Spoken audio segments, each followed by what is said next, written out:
So I'm going to go over how to set up the coin toss HTML again today. But before I get started, I wanted to show you I have a new image in the coin toss elements folder, and it's called cointoss.ping. And what it is, it's a layout of how the coin toss should look in HTML. So how it's structured. So we have the main, we have the H1 with the ID message, we have a div of ID image, and then we have the image itself that has ID coin, and we have a button of ID play. Now these IDs are important because, especially for message and coin, because we're going to change these things in JavaScript. And the easiest way to change something in HTML when you're using JavaScript is to use an ID. Over here I kind of list some of these styles that I'm using, the structure that I'm using that I'm going to then take over to CSS to style. The main ID message, which is here. JavaScript displays whether the user won or lost. ID image. Now the reason why we have this in an ID is simply because we have two animations at the beginning. The first one does a slide-in animation, which is this box, and then the second one does a rotation, which is the image itself does a rotation. So I put them on two separate IDs. Also, for the coin, ID coin, we're going to change this coin to show whether it's heads or tails with JavaScript. Also, if you get it right, it'll do a heartbeat animation, and if you get it wrong, it will do kind of a wobble. Okay, this button down here, ID play, it's going to contain something called the on-click event. So when we click this, it tells the browser, hey browser, go ahead and make and execute this JavaScript. All right, so to put this together, I just have three things in this folder. First of all, I have cointoss.ping, which is this diagram. I also have heads.ping and tails.ping, which is just the image of the coin, whether it's in heads or tails. Now these images are going to get swapped out depending on whether the computer chooses heads or tails. Notice that they are the same size and the same shape. That's going to make it really easy to swap them out. They're going to swap out pretty seamlessly. If they are different sizes and shapes, you can still swap them out. It's just going to be a little weird. Okay, so I'm going to put this together in Sublime Text because I realize I'm always reaching for the Dreamweaver. So I'm going to go ahead and I'm in Sublime Text. I have my blank screen in front of me. I'm going to say File, Save As, because the first thing I want to do is tell Sublime Text, hey, Sublime Text, I'm working with an HTML. And I'm going to navigate out to my folder Coin Toss Elements. It's already here, thank you very much. But if I didn't see Coin Toss Elements there, and I know this is Coin Toss Elements because there's the Coin Toss ping, the heads and the tails, I would navigate out to that folder. So I'm going to say this is coin.html. Okay, now in Dreamweaver, the way you do this is you just do new HTML, and then you give it a name and you save it in your folder. But here in Sublime Text, we have to do the next step to put the introductory structure in here, the doc type and the open HTML and the open head. And the easy way to do that in Sublime Text when you're at this stage is to go to the Tools menu and select Snippets and just select HTML. Okay, and that puts it in automatically. So there's the doc type, HTML head. Here's the title. Inside the title, I'm going to put toss a coin. All right. Now we don't have char set UTF-8. I'm going to just go ahead and put that in. So that's a meta tag. And then it's char set equals quote UTF-8. Okay. And there's no closing meta tag. That's all it is. Okay, so that's the head. Remember, all of the content goes into the body. Now, one of the nice things about pre-creating a diagram like this, which is a good idea when you're doing an HTML project, is you already know sort of how to structure things. I've sort of already laid it out here. So the first thing I'm going to do is I'm going to start with a main tag. Remember, main is the box that contains all the other boxes. So I'm going to open the main tag, after I open body, and I'm going to close the main tag before I close body. Okay, so the first thing inside of the main, I have an H1. Remember, H1 is the largest heading.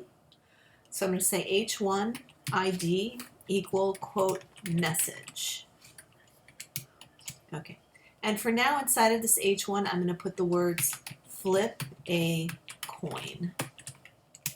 I'm going to close the H1. Okay, below the H1, I'm going to put a div, and I'm going to give it an ID of image. Now, and I'm going to close it. Inside this div, I'm going to put an image.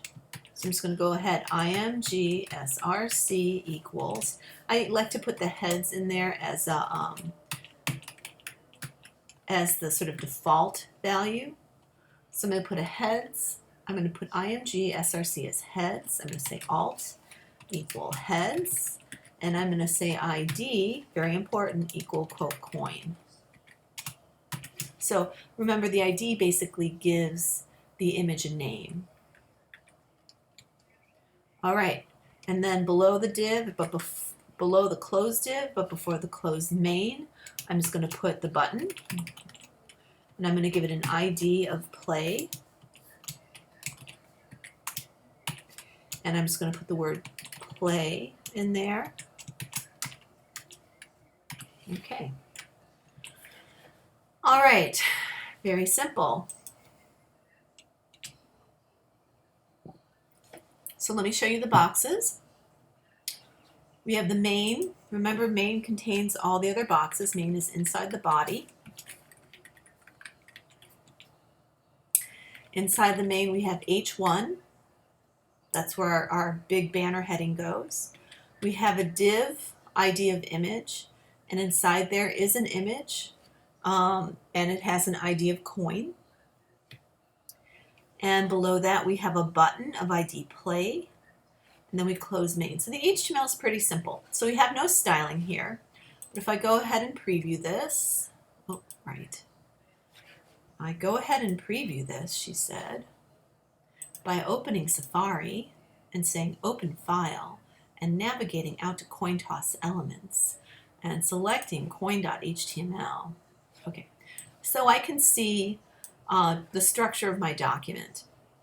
So some of these things have some styles associated with them by default, by the nature of their tag, even though we have not assigned any styles. The first is flip a coin. Notice that it's in big bold letters. That's H1, heading 1. Okay, so the image is its actual size here. So if you have a giant, picture that you're using, it's going to look giant. We have to set the sizing in the CSS. And down here we have a button. This is the default button style, and it says play. So now I'm going to create a CSS to style this up. So I'm going to go back to Sublime Text. I'm going to say File, New File. And again, Sublime Text doesn't know what kind of file you want to make. In Sublime Text, the first thing you have to do is you have to save it as the file type you want. So I'm going to go ahead and say File, Save As, and I'm going to call this coin.css. I'm going to make sure it's in my CoinToss Elements folder. There it is. There's my coin.html that I just made, and then there's my cointoss.ping. So I know I'm in the right folder. Okay. Once again, we don't have the @char set for this. I don't think it's going to @char set UTF-8. Sorry. I don't think it's going to matter. I always have to look and see if that's the exact format that it wants, but I don't think it's going to matter that there is no @char set. If you don't have it, it will still work. Let me take a quick peek to make sure I have the format correct. Let's try this one. Let's look here. at chartet, yeah, okay, at charset quote, okay. All right, yes, I did. I always have to check because I always forget. There we go. All right, now I'm going to style up my HTML. And I know, what do I have to style? I have the body, I have main, I have H1, I have ID image, I have ID coin, and I have button. That's how I'm going to style these. Okay, so I'm going to say body. Then I'm going to say main. Then I'm going to say H1. What? Make sure it's those curly braces. Then I'm going to say ID image. And then I'm going to say ID coin. And then I'm going to say button. Okay. So let me look at my CSS cheat sheet here. It always goes faster if I use it than if I don't. Okay. All right. So I'm going to skip the background colors for now. I'm just going to put in the other styles. So for main, I'm going to set the width to 80%. And I'm going to say margin auto. That's going to put it in the middle of the browser window. Auto, there we go. Okay. For H1, I'm going to say font size. Oops, font size. I'm going to use, I'll use VW for this. I'll say 4 VW. Remember, VW is viewport width.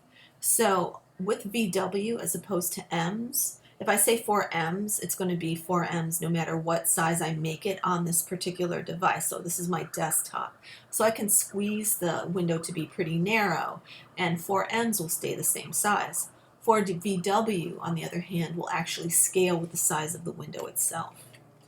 Okay, and I'm going to change the font family to one I know that's probably available to me, which is Impact. Now, this is where you could definitely use a fancy font from Google Fonts, and that's what I used in the example here. Okay. Oh, I'm also going to say text align center because I want that text to be centered. Okay, and I'll leave this alone. Am I going to leave this alone? Okay. Yeah, I'm going to leave it alone for now. I'm going to make the coin image a little smaller, and I'm going to say width 50%. And I'm going to say, well, we'll see what happens when I do width 50%. It might not even work. Let's see if it works. And then for button, so the way you style a button to look like this is you have to set a width on the button. That's going to set the width of the button. So if I say width, let's say 20%, that's going to be 20% of the main. And I can say font family, Impact, and font size. Let's make this 2 VW. All right, let's see what happens. Okay, so I have just some basic styles here. And if I'm right, main will be 80% of the browser window. It'll be in the middle of the window. The H1 will be 4 VW. The font family will be Impact. It will be centered. I'm going to have to deal with the coin itself, this image here. You'll see, we'll see if this works. I might have to do something else. But this is only going to be 50% of main if it does work, and it's going to be flush left because I haven't given it any positioning, but we'll talk about that in a minute. And then the button itself. Ooh. Okay. Now, as you all know by now, I have coin CSS and I have coin HTML, but I have not linked them. In order to get these styles to apply to here, I actually need to link them. So if you look now, there's no change in my styling because I have not linked them. Okay, so I'm going to go ahead and link this. So I'm in the HTML, I'm in the head, I'm going to go after the title, and I'm going to say link href equals quote, And I need the name of my CSS, which I happen to know is coin.css. And then I need rel equal quote style sheet and type equal quote text slash CSS.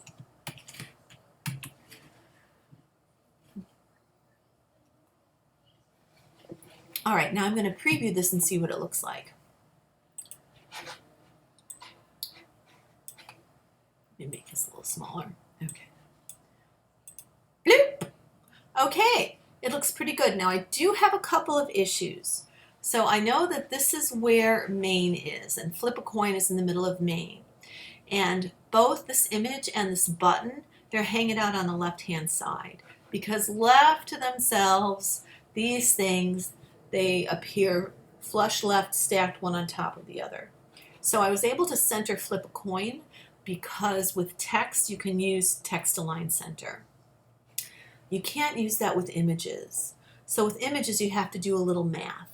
I said, make this image 50% of main, which is here somewhere. And so what happens is this is 50% of main, but it's flush left. So then I have to actually add a little margin left to push this thing into the center. And so the way you do it is this. You have to use a little math. This is 50%. That means over here is 50%. So if I take 25%, which is half of 50, and I say margin left 25%, that's going to push this in 25%. This is 50%, and then you have 25% on the other side. And so that adds up to 100. So let's try that. Let's see if that works. All right. So coin, this is ID coin with this 50%. I'm going to set margin left to 25%. Let's see if that works. Oh my goodness, what a nice coin. Okay, and let's just make sure that this is working the way I think it is with the image size. If I set this to 20%, because there's a chance it might not be working. Oh, it is. Excellent. Okay. All right. Sometimes I find that I have to do coin IMG, but in this case I don't have to. Yes, no, thank you. Okay. So no, that's right. So make the width of the coin 50%, make the margin left 25%, and it will work like magic. Okay. Now we're going to go to the button, and it's at width 20%. Let's see, we might be able to get away with text align center. Let's try it. Text align center. Let's just see if it'll let us get away with it. I have a feeling it won't, but we can always try it. No.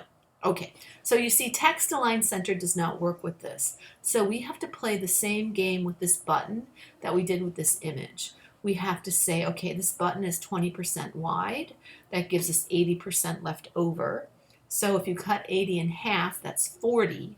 So if we put margin left here to 40%, and then the button is 20%, that's 60, then we get another 40% on the other side. And that makes the button end up in the center of the frame. Okay, so I'm in my CSS, I'm working on the button. I'm going to get rid of text align center. And I'm going to replace it with margin left. Now remember, the button is 20%, so we have 80% to work with. Half of 80% is 40%. Okay, let's see that work. Whee! Okay, now I'm going to do a couple more adjustments. I'm going to add a margin top to this button because see, this is right on top. I want to add a little space here. So I'm going to set margin top to about 2%. Now the H1 already has some space between the text and the coin because H1 is like a P. It's got a giant text size, and then it has spacing between the text and the next element, between the H1 box and the next box. But this one does not. So I'm going to set margin top to, let's say, 2%. Let's see what happens.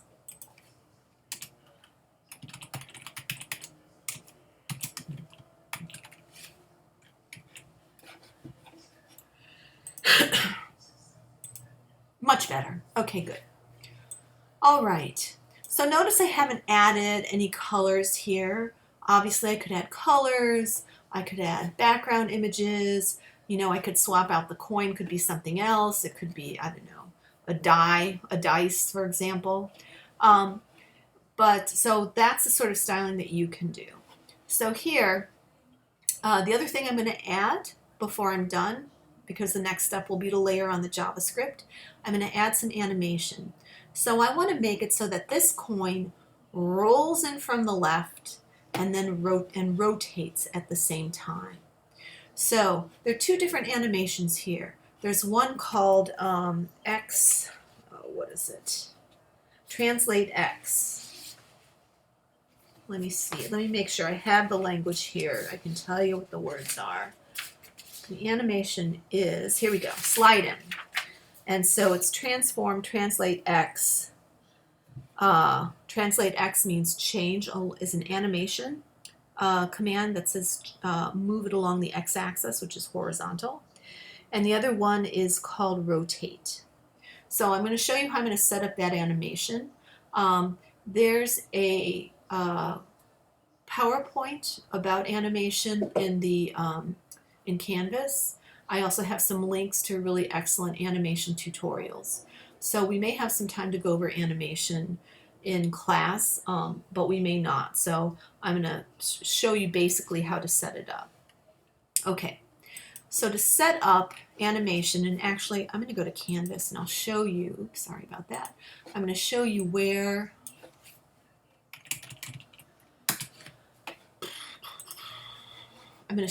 the tutorial is. Sorry about this. Please remember my device forever.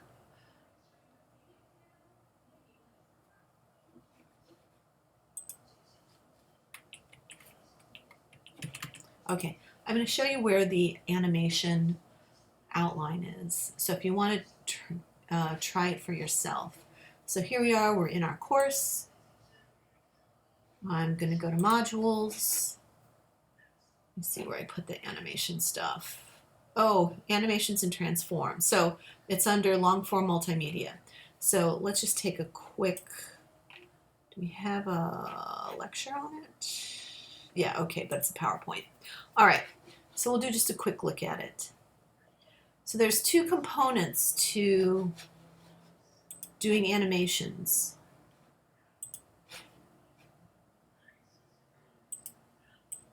The first is you have to define the animation, like what is the animation going to be. So in our case, we have two very simple animations we're going to do. We're going to cause the image to slide in from the left, and we're going to cause it to rotate at the same time. Those are two pretty simple animations. The first thing you do is you set up the animation itself. You use it by defining what's called keyframes. And if you've ever used keyframes in Premiere or in After Effects, they're the same concept. You indicate where you want your thing to start, your animation to start, and where you want it to end. And the computer builds what is called the in-between screens to create the motion. All right, so let's just go through this really quickly. Okay, so animations often start with what's called transforms. Transforms do not animate anything, but they allow you to change things. So if you have a picture that's on your web page that's normally vertical, you can tell it to rotate 45 degrees or 90 degrees, and it will rotate 90 degrees. Now, the user will not see the rotation, but it will be present when the page loads. Okay, so they just affect the change on the page. They don't show it. It's not animating it. And there's a few things that you can transform. And the thing about transformations is that these are at the heart of the animations, because you have to tell it first you want it to rotate 90 degrees, and then you tell it to animate while it's rotating 90 degrees. So the basic ones are translate X, which moves the box along the X-axis, so it comes in horizontally. Translate Y moves the box along the Y-axis, which is vertically. So if you want something to come down from the top, that's translate Y. Translate XY allows you to specify both X and Y axes. Scale X changes the box's width. Scale Y changes the box's height. Scale XY changes both width and height. And rotate degree rotates a box specified degrees. So we're going to use translate X and rotate for our little animation. And here's some really good resources for transforms. W3 Schools has a good resource for CSS transforms. LinkedIn Learning has a nice tutorial on LinkedIn transforms and transitions. And Mozilla Web Docs has good tutorials on transforms. So animation takes transforms, but then adds the timing and the motion. So the user actually sees the box transitioning from one state to another.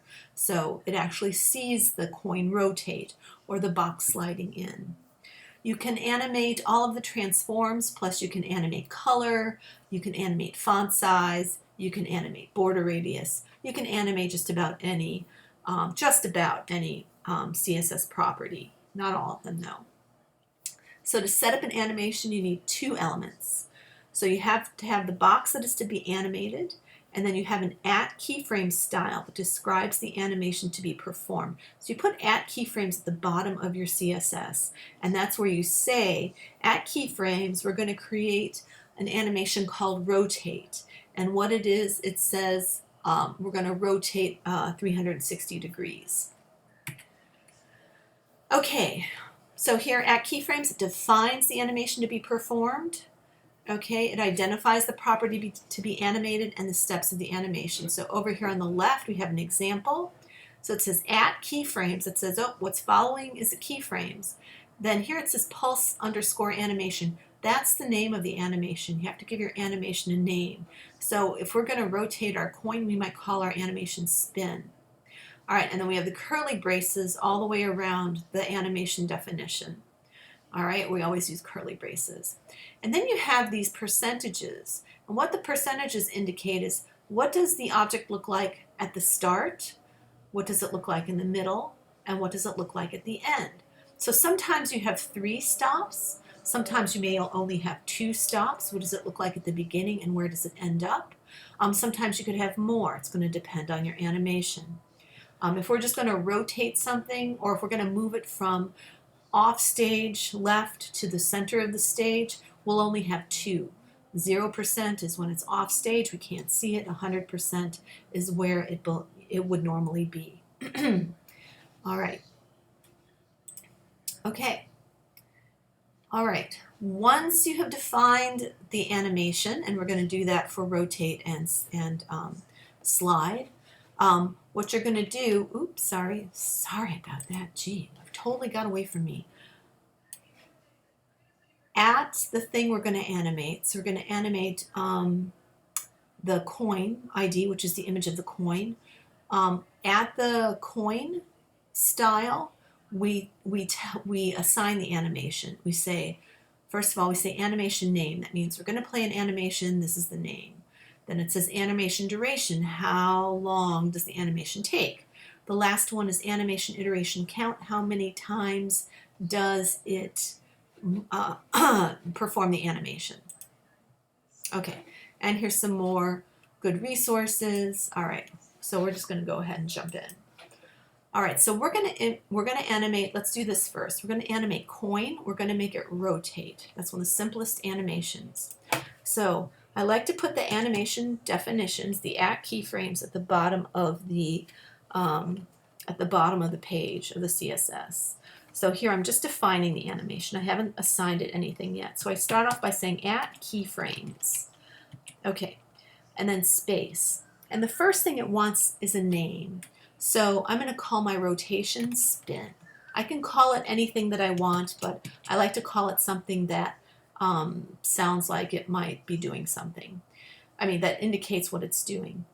So after the name of my animation, I put in the curly braces. Now we really only have 1 stop for spin. We're only going to rotate it. So I'm just going to say 100%. That means when the animation is done, and rotate is one of the few where you can do it this way. Then the property here is transform. And what is the value? What are we going to transform? We're going to rotate. And what are we going to rotate? We're going to rotate 360 degrees. Okay. Notice I need to specify the transform. In this case, it's rotate. Remember, there's transform X, or translate X, translate Y. There's scale X, scale Y, and then there's rotate. And so in between the parentheses here, I tell it how much to rotate. So 360 degrees just makes it spin all the way around. So when the animation is done, it will have rotated 360 degrees. That's what this says. All right, so this is just the definition. We have not applied it to anything yet. So the next thing is to apply this animation to one of our styles. And what I want to do is I want to apply it to ID coin, because ID coin, remember, it's the image tag. The image tag has ID coin. So we want the coin itself, the image itself, to spin.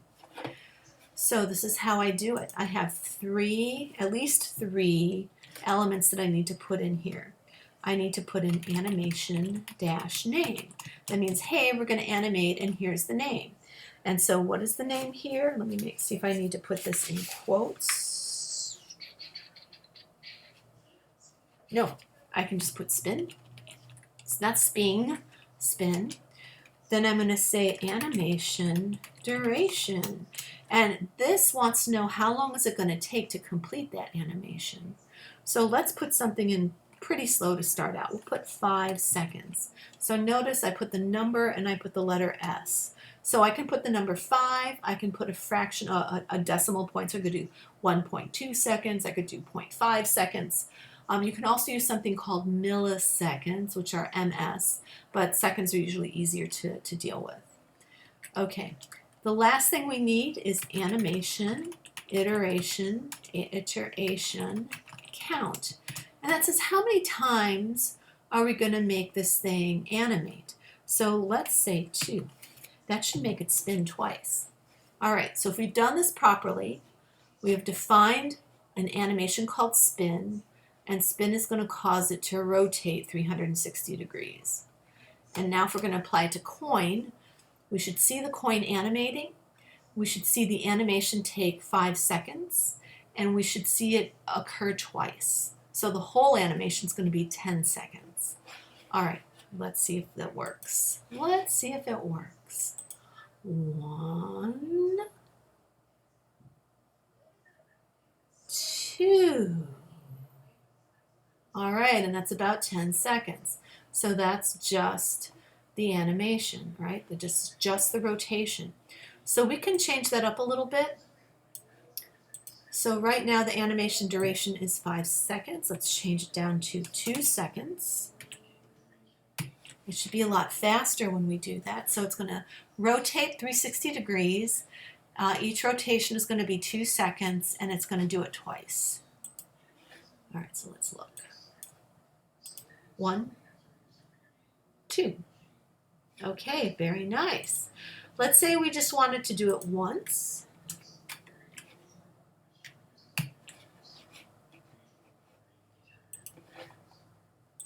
One.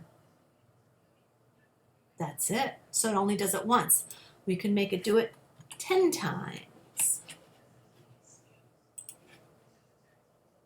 1, 2, 3, 4, 5, 6, 7, 8, 9, 10. Okay, so there's some other properties you can set in animation. One of them is called the animation timing function, which has to do with easing in and ease out. And I think by default it's set to do both, to ease in and to ease out. And what that means is it slows down in the beginning, or it's slower in the beginning, then it speeds up in the middle, and it slows down at the end. If you've used animation before, you have probably heard of ease in and ease out. Don't worry about it too much. But if you want to play with it, or some of the other animation properties that you can set, you can look at one of the tutorials. Okay, all right, so let's change this animation iteration count to 1. So we're going to have 1 animation, it's only going to spin once, and each spin is going to be 2 seconds. Okay, now what we want to do is we want to make, while it's spinning, let's take a look at it. We want it to come in from the left. All right, now there's 2 ways I can do that. If I was smart, and I think I figured this out once, I can add the float in from the left, I call it slide, animation to keyframe spin, but it gets a little complicated. So instead, I'm going to do a separate animation. But here's the thing, you can only have one animation at a time assigned to a style. So this is why I have ID image. So if you look here, here's the image itself, the coin. It's got ID coin, so this is the thing that's spinning. But it's inside a box, it's inside a div called ID image. So this is what we're going to have slide in from the left. And we're going to use translate X as our transform to make that happen because it's sliding in horizontally. Okay, so let's go back to the CSS. So below at keyframe spin, I'm going to hit return a couple times, and I'm going to say at keyframes slide. Okay, now slide is a little more complicated in that instead of just one state where by 100% it's rotated 360 degrees, I have to give it 2 pieces of information. I have to tell it where it's going to start, which is going to be off stage, so it's going to be like negative 50%, and then I have to tell it where it's going to end. So it's going to end in its normal spot, and its normal spot is considered 0. We'll play around with the numbers a little bit, you'll see what I mean. Okay, so here, so in keyframe slide, we're going to have 2 percentage points. We're going to have 0%, meaning where does it start? Oops, sorry, that's not right. And then we're going to have 100%, meaning where does it end?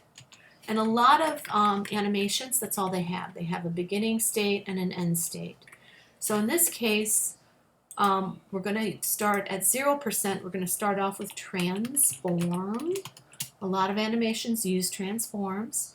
And we're going to say translate X, which means move it along the X-axis. And where are we going to put it?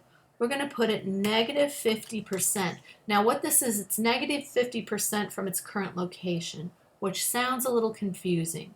But the bottom line to remember is that if you wanted to end up where it would be normally on your page when it loads, if that's what you wanted, 100%, that location is 0.